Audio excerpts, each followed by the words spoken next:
Hey guys, Thad Grayson here for Iowa Budget RC, and we're not going to have a running video today, but I still wanted to put out a video, and this is a Throwback Thursday video.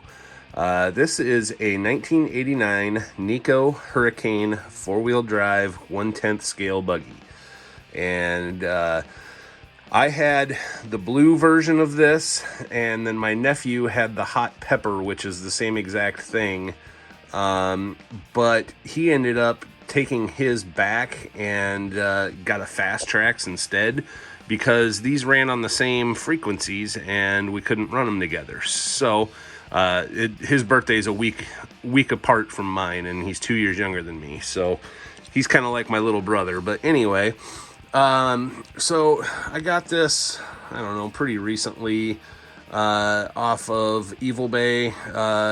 Nobody bid on it. I was the only person that bid on the thing, and I ended up getting it stupid cheap. With shipping and everything, I think I have $35 in this. And it came with the controller, the car. The tires are in mint condition. They're not flat spotted. As you can see, the diffs work just like they're supposed to. It's got high and low, which your switch is right there. These have 380 motors in them, I believe. And the only thing that it needed was an antenna tube. Well, I happen to have an antenna tube, so I put an antenna tube on it. And let me open here, Grayson, take the camera and point it over here. I'm gonna open up there's a little bit, and I think it's just scratching actually. It's not even actually corrosion on the battery itself. So let's throw a 9-volt in here. And it turns on. and then we have one of our 3,600 milliamp 3,600 milliamp batteries. So the only scratches that are actually on this car on the top, there's a couple little ones in the decals, but the only real scratches are right here in the top of the cockpit area, and it's really like, nice.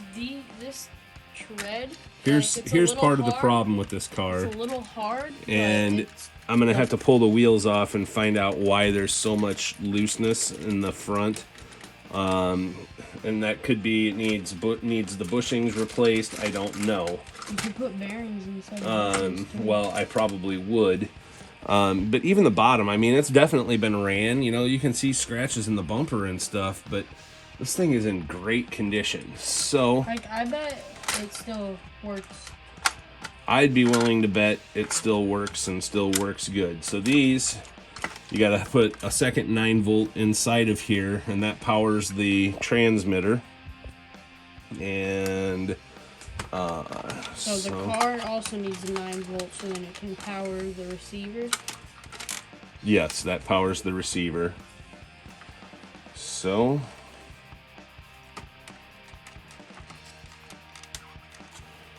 plug that in. Stick that up in there. So this would have originally used a 6-cell nickel metal battery. There's definitely signs of life. So I'm not even going to worry about closing that right this moment. Let's turn the control on.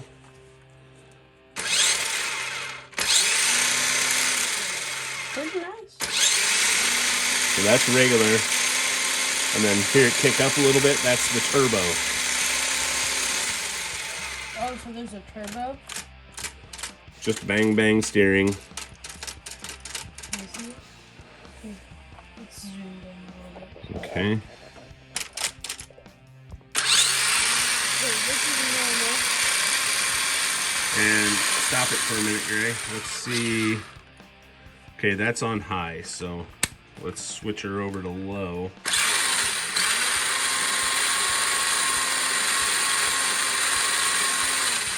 So yeah, everything works.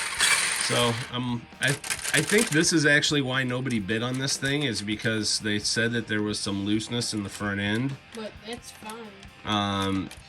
it could probably still be driven. I think somebody might have actually taken the wheels off. These just screw on, and maybe they didn't get a washer or a spacer or something in there. It could be a bearing, I don't know. But this thing is so cool, and a throwback to my childhood. I wish it would be the blue one like I had, but it's not. And Grayson's having fun holding the pistol grip like a pistol. These do have, don't touch that to that.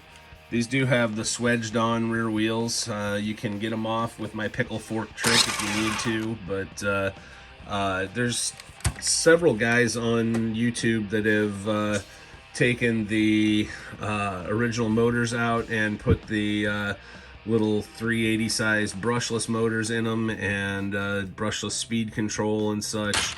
There's also guys that have just upgraded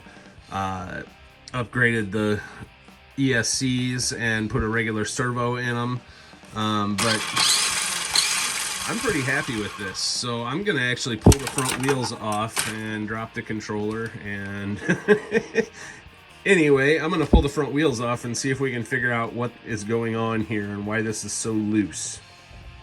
Something else cool I wanted to show. These had to where, okay, this is a little sleeve that holds the antenna tight when it's down screwed in there, but these had a stowaway here on the top for your antenna to pop into, and slides back like that so you don't break your antenna if you take it out.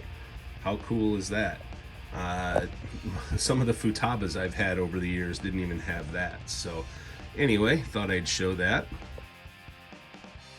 All right, so these have these bushings in here and just a square adapter that goes to the back side of the wheel. Nikko was actually one of the first ones to use like a splined or a square type adapter, but I'm pretty sure that that bushing is just plumb worn out. So I'm actually going to pull that out and see if these I think have the, yeah, they have a stepped bearing in them, or stepped bushing, but I might be able to make the, make a regular Tamiya style bushing or bearing work on that. So I'm going to stop the camera, I'll bring you back and grab one of those and see what we can do. Unfortunately, the Tamiya styles won't fit in there. The inner diameter is different as is the outer diameter, and so I put it back on there, but I'm gonna try putting a washer on here and see if we can tighten this up just a shade. Alright, well, I got this side done. I found a washer that fit it, and it's still not perfect, but it's much tighter. This washer is a bigger diameter, but it's about the same inside diameter, so I'm gonna pull this side off because this side's even worse, and see what we can do. Alright, washer definitely tightened up this side, and basically what it's doing is it's you can't really see it, but it's just holding that bushing tight and holding the axle a little tighter, and because these do have like U-joint type axles in them, which was very ahead of their time for the day. You got the mono shock in the front that works for both sides.